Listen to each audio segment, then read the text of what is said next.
বাংলাদেশের ক্রিকেটাররা যদি দেশকে প্রতিনিধিত্ব করার জন্য ক্রিকেট খেলে কিংবা দেশের উপকারের জন্য, তবে ক্রিকেট না, তাদের উচিত হাল চাষ করা। এতে করে তারা দেশের উপকার করতে পারবে বেশ ভালো করে। কারণ ক্রিকেট খেলা আর যাই হোক, দেশের সুনাম বাড়াতে পারছে না এক ফোঁটাও।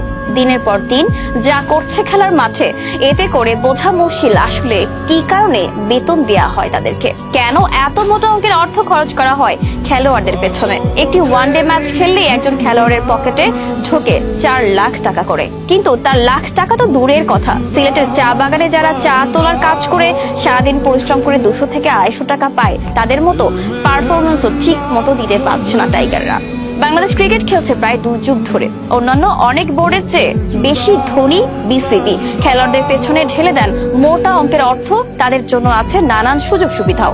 একটি সিরিজ ভালো করলেই বোনাস চেয়ে বসেন খেলোয়াড়রা। পাকিস্তান সিরিজ জিতেও বোনাস পায় বাংলাদেশ দল। এক একজন ক্রিকেটার দেশের হয়ে 1 বছর খেলার আগে কিনে ফেলেন দামি দামি গাড়ি, অথচ পারফরমেন্সের বেলায় একেবারেই তলানিতে। যেই আফগানিস্তানের বিপক্ষে এবার সিরিজের প্রথম ম্যাচ হারলো বাংলাদেশ, এর চেয়ে আর লজ্জার কি বা হতে পারে। 120 রানে 2 উইকেটে থাকা দলটা মাত্র 236 রানের লক্ষ্য করতে নেমে হেরে গেছে 92 রানে। পরের 23 রানে 8 উইকেট খুইয়ে বসে বাংলাদেশ। দেশের 2 অভিজ্ঞ ক্রিকেটার যারা খেলেছেন প্রায় 1.5 যুগ ধরে, সেই রিয়াদ কিংবা মুশফিক এখনো শিখলেন না কিভাবে কোয়ালিটি স্পিনের মোকাবেলা করতে হয়। আরো একবার ধরাশয়ী হলেন এই দুজন খেলোয়াড়। দলকে বিপদে সাহায্য করতে তো পারেনি, উল্টো বাড়িয়েছে বিপদ। অথচ এদের জন্যই দিনের পর দিন হাহাকার করে সমর্থকরা। জানতে চায় কারা হবে তাদের রিপ্লেসমেন্ট। অথচ এত বছর ক্রিকেট খেলেও এখনো পারেনি ধারাবাহিক হতে। বাংলাদেশের 10 ভাগের 1 ভাগ ফ্যাসিলিটি পায় না আফগানিস্তান ক্রিকেট দল।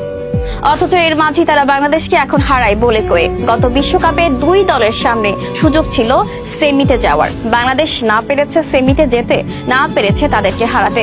উল্টো বাংলাদেশকে হারিয়ে ইতিহাস গড়ে কোনো বিশ্বকাপ সেমিতে পৌঁছে যায় তারা। অথচ এত সুযোগ সুবিধা পাওয়ার পরেও 2 যুগের বেশি সময় ক্রিকেট খেললেও এখনো কোনো আইসিসি বিশ্বকাপের সেমিতে যেতে পারেনি বাংলাদেশ ক্রিকেট দল। ভারতের কাছে বৃষ্টিতে 2 দিন ভেসে যাওয়ার পরেও হারতে হয় টেস্ট ম্যাচে। এরকম হতাশাজনক পারফরমেন্স করা দলের পেছনে বছরে কোটি কোটি টাকা খরচ করে বাংলাদেশ, যার ফলাফল হিসেবে শূন্য হাতেই ফিরতে হয় প্রতিবার। আর হতাশায় টিভি বন্ধ করতে হয় সমর্থকদের। যেভাবে ক্রিকেট খেলছে তারা, তাতে তো উপকার হচ্ছেই না, বরং প্রতিনিয়ত কষ্ট পাচ্ছে সমর্থকেরা। দেশের উপকারের জন্য এইসব ক্রিকেটারদের দিয়ে ক্রিকেট খেলার চেয়ে বরং হাল চাষ করলেই বেশি উপকার হবে দেশের।